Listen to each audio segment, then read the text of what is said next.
I'm Bossman, the orator, poet, MC, host, community activist, political activist. Yeah, I've been around for the past 8 or so years, really. Started off MCing in the kind of grime scene, moved into hip hop. Still currently in the hip hop scene, but also doing a lot more poetry and hosting as well. Born and bred from Leicester. What would I describe myself as now? I'd say a poet, because an MC is still a poet. Essentially what they're both doing is writing. So although I might be riding a rhythm or going over X, Y, Z tempo, I'm still writing. So if anything, I'm a writer, poet, MC, same thing, just lack of instrumentation. Some of my highlights, there's been a few. I mean, I don't think I've had my career highlight yet, but I've performed at the Royal Albert Hall. That was a good gig. That was a good gig. My documentary, that was a good point. The Orator Origins, that's on Vimeo. That was a good point, because for me, what that did was put my music and my poetry into context. Those that know me know I talk a lot of political stuff, unafraid to say what other people think. But it kind of didn't make sense to anyone that just kind of heard it. Oh, what's he talking about that for? But now if you watch the documentary, it kind of puts it in context, looks at my upbringing, look at the people I was surrounded by when I grew up, and now it kind of makes perfect sense. Tell us a little bit about what's been happening in the Leicester scene, who's been doing what. Oh, I'm young blood, so like I'm only 20, but I've been in here since I was kind of like a teenager, just before that, and I've seen the scene evolve, especially over the past 5 or so years. I mean, with the introduction of the grime scene that came out of London but settled heavily in the Midlands, you've got groups like YTS from school. They did tremendous things at the time. When you look back, we just look at it and it was hilarious. But they got some kind of like national recognition for their tunes, like YTS here, YTS there. It was awful. People listened. Other things as well, looking at the olders that kind of influenced us. I mean, there's D Heart Mega Mix Volume 2 or Volume 1, one of the two. And that was big. Like, that was big. Like, there's certain tunes on there, everyone's like, yo, people listened and people paid attention. So you got the grime scene, you got a bit of the rap scene there.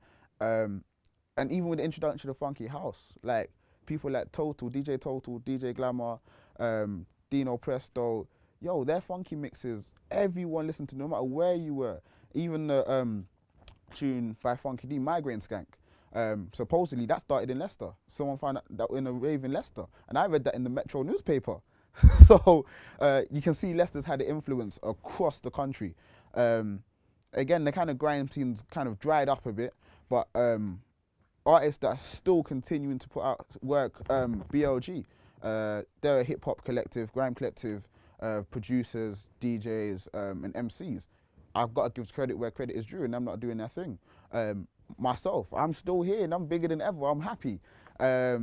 You've got people like Res G, like Res Go Getter. He, like, as an older, I knew him from playing basketball, but he was still an influence on the music scene, and everyone knows man had lyrics. You got people like LJ, who in terms of commercial success, probably had the most success recently out of the young bunch, with his tune, If You Like Me, 079 Me, a funky house tune that just blew up like crazy. On top of that, you've got the Leicester All-Stars tune, which was on Channel U, made number 10 in the Channel U charts, and that was got a whole host of artists. So you've got Roots on there, and Roots is still doing quite a lot of stuff in the community, not so much music based, but he's still doing his thing. You've got Roots, you just got loads of other people. You've got Luke Bingham. Luke Bingham's another guy as well. Don't know him too tough personally, but I can see him doing his thing, getting his name out there, so kudos. Bland, there's just so many, and I feel like at the moment you've got a lot of young blood, so you've got By the Rivers as well. Shout out Jordan and Niall and everything. Like, they were, like, Jordan's been doing music since we were in like year 9. So, and he was part of a group called M79, if I remember correctly. And he's just awfully talented, and By the Rivers are definitely making up some ground and doing big things. Just jazz, in the jazz scene, you've got the terrifically talented Marcus Joseph. Like he will be somewhere.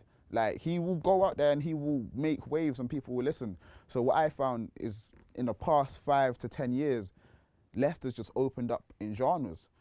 It's not when I started, it was just the grime scene that I was really aware of. And obviously, you've got the elders and oldest that were doing the jazz, the Saquii, you know, all those groups back in the day. But there was kind of like, it died down towards the end of the 90s. And it really, really just kind of settled. And then with the emergence of the grime and rap scene and the American influence and the influence from like East London, it kind of brought back new life. So there's a lot of things happening, and there's a lot of people I think will still be here 40 years from now doing their thing, myself included. So yeah, it's going to be brilliant. What genres of music kind of came out in the 2000s? In the 2000s, we kind of seen a bit more garage. I think like them times, the garage scene, it just evolved out of that jungle era, and the garage started to bang. Like, and then that kind of evolved further, and then you got the sound of like Soul Solid crew that wasn't quite garage, wasn't quite like hip hop or grime. It was just what it is. Same with Dizzy Rascal. Dizzy Rascal was quoted saying, "I'm not a grime artist," but it's not really hip hop either. So in like the 2000s, it kind of evolved up until the point now we're getting a lot of like future grime, like future garage, sorry, and like you got that post dubstep kind of sound, and it's amazing. Like another guy, Boy Kid Cloud, he's like dubstep producer. He's doing things like it's crazy because when you think about it, so many different people and so many different genres are doing their thing and defining their own ideas of success. I mean, 20 years ago, it was about being signed to a major or a subsidiary, and that's how you got out there. What was different from the 2000s was the fact that the internet came and revolutionized that. You didn't need a major record label in A&R to reach 10,000 people. You needed a computer. And I know a lot of the older guys said, "Oh, you lot got it easier now." I disagree, because the internet is saturated. Like, as I was saying to you before, you could have a man in Japan that's got more fans in your ends than you have. Like, because of the globalization of the internet and how condensed it is now. But regardless, there's certain things that you just can't take away. Like, Leicester's local scene will always be the local scene. Like, you've got venues like the Charlotte before it closed. I was fortunate to do one of the last gigs in there. Like, I was super happy. In Kasabian, you should have bought it. Like, it was great. That was an amazing venue, amazing. It's a shame because the number of venues that have kind of supported local artists and independent artists have gone down over the years. But you still have got your music cafes. The music cafe, definitely a big place and kind of helped nurture a lot of the scene because it offered opportunities there. You've got the HQ recording studio, and downstairs you've got the gallery, and I've hosted there and done events there in a small intimate setting, but it offers independent artists the opportunity to get up and do stuff. In terms of venues, it's hard. It really is hard because there's not so much anymore. You've got Canvas as the old 39 Steps, but it's just not what it used to be in terms of independent artists. But I think the scene will continue to evolve, and people will continue to find spaces and make spaces to do their thing. The internet might have made it a bit harder, or they'll make it easier to get your produce out there. It's harder for people to listen and engage because you've got big artists that are just monopolizing the internet. So before your video comes on, someone's got to watch an advert of Lady Gaga. Like, and it's hard, but there's so much different avenues and streams that people can kind of get into and work on. Like, the Leicester music scene is just going to take over England, UK, and then the world. Producers in Leicester, that's a good question. There is a heap of producers, but again, what I found, especially in hip hop, because that's what I'm kind of familiar with in Leicester, producers don't get enough recognition. People wants to know who the MC was, whereas the producer's just kind of guy behind the scenes. However, you've got people like Man Is Cooler, who's kind of like acousmatic, post-dubstep, trap-infused music. For me, that sounds like the future. And if anyone that hasn't heard of him, go and check him out, because his stuff really is, it's just got that vibes to it. In addition to him, you've got, I'm sure Chaser, if I'm not mistaken, Chaser produces as well. And some of his stuff is just banging. So you've got producers out there, again, it's just finding them because they don't get the limelight as the MCs do. T. Beats, a Portuguese guy, he lives in Leicester, young guy, like completely probably unknown to most people. But when you hear his production, you think, damn, like, it's crazy. What's beautiful is some of the older guys are still doing stuff. So you got your DJS, like myself and DJS have a number of tracks out.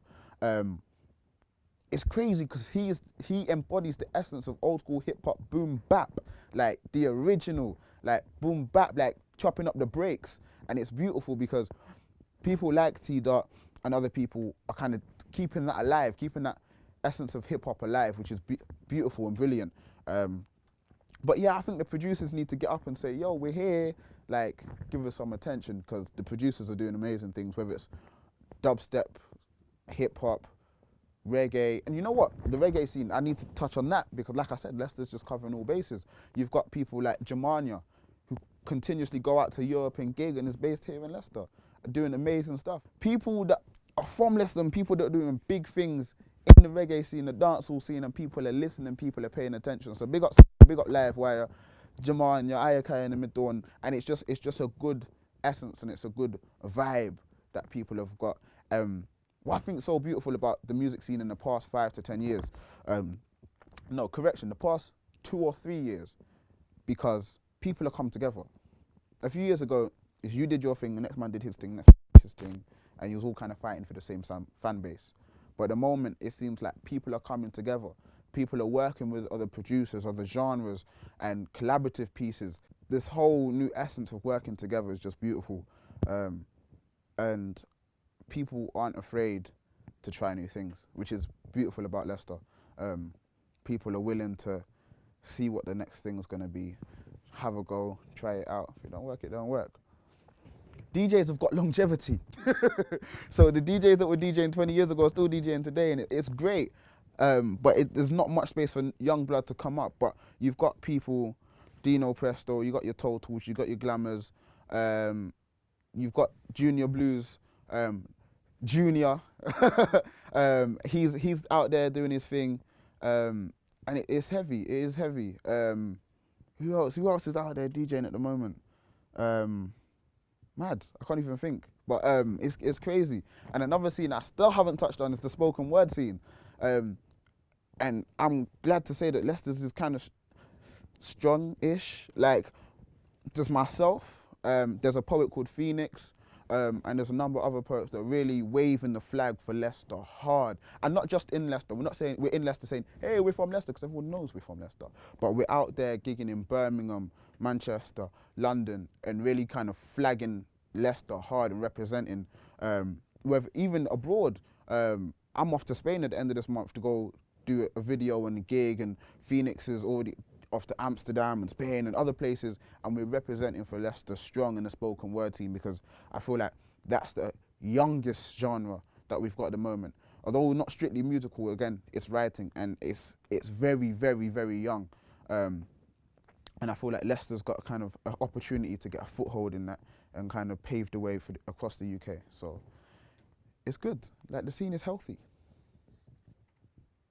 The next 5 to 10 years, it's a tricky one, but I think I'd start by saying the word magical, because over the past 5 to 10 years, people have been sowing seeds of creativity and they're beginning to blossom. So over the next 5 to 10 years, I feel like Leicester as a city, not just individual artists, but Leicester as a city is going to get a lot more acclaim and a lot more recognition for the work that comes out of it. I think a lot of the people I've just mentioned will still be relevant, more relevant than ever, not just in their ends, not just in Leicester, the region, the East Midlands or the Midlands, but nationally and internationally. They will continue to get out there and reach.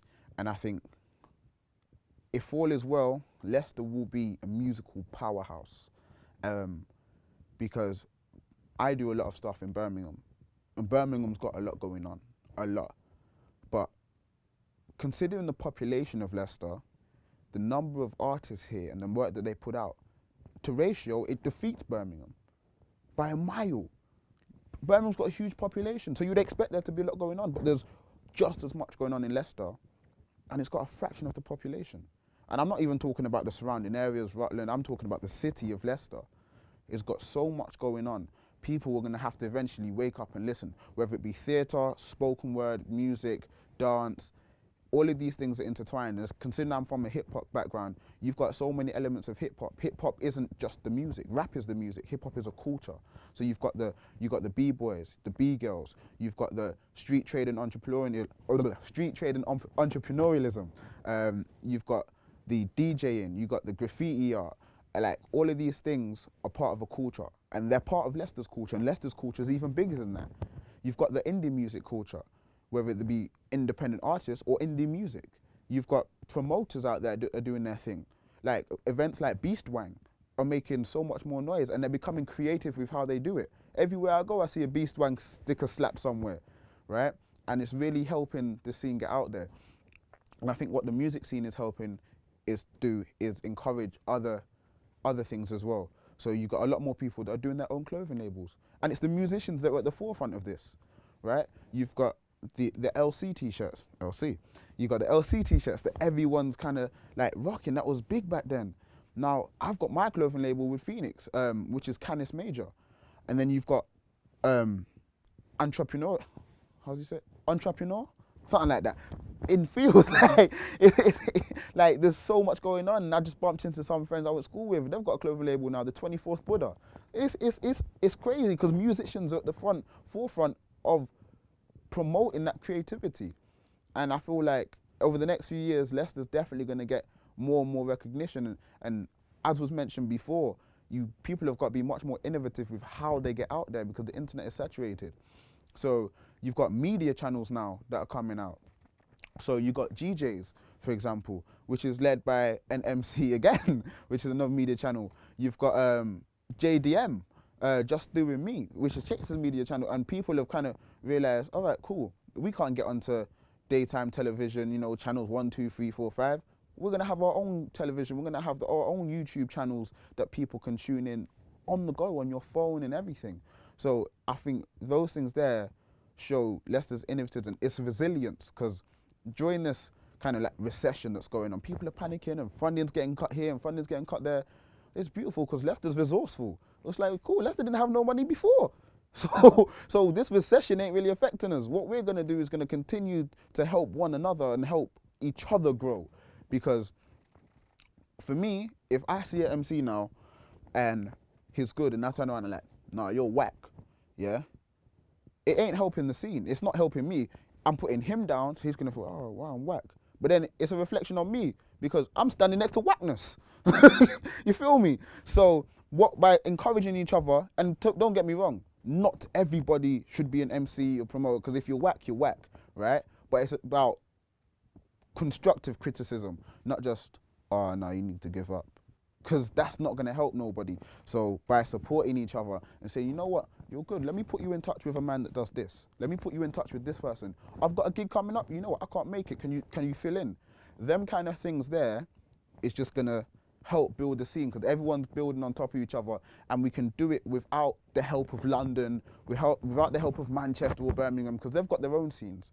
And what I find in the Midlands, what's missing is the infrastructure.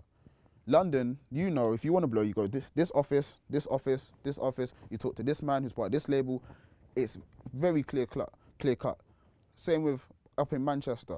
They've got publishing houses everywhere, right? But in Leicester, and even the Midlands, we've just got a lack of infrastructure. But that's where companies like Too Funky Arts come in and kind of help. You've got the Pedestrian, and they offer that infrastructure. We haven't got that major label based here. We haven't got major music powerhouses, but that's fine because we've got each other and people are willing to work together.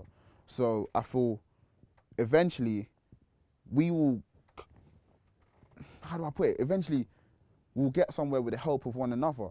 And it's not by people stepping on each other's toes. It's by people giving each other leg ups and saying, yo, I've got a link to this person. It might not be that big, but yo, explore it for yourself. And people are unafraid to help. And networking in this day and age is huge. I heard that some of the old school groups were terrible. I heard some of the old school groups were terrible at networking, go to gigs and no one knew who they were. Now, you gotta drag me off stage. I'm telling you my Facebook, my Twitter, my Instagram, my website. I'll give you CDs. I got t-shirts coming, I got clothes. I'm out there. And I feel like so many other artists are catching on. Like you're a brand. You're not just the MC anymore. You was an MC in the playground. Now you're a musician and you're a brand. And people are beginning to understand that. And if people can help support local brands, we've got nothing to worry about. I feel Leicester's going to be fine. Leicester's going to take care of itself and Leicester will take over the world.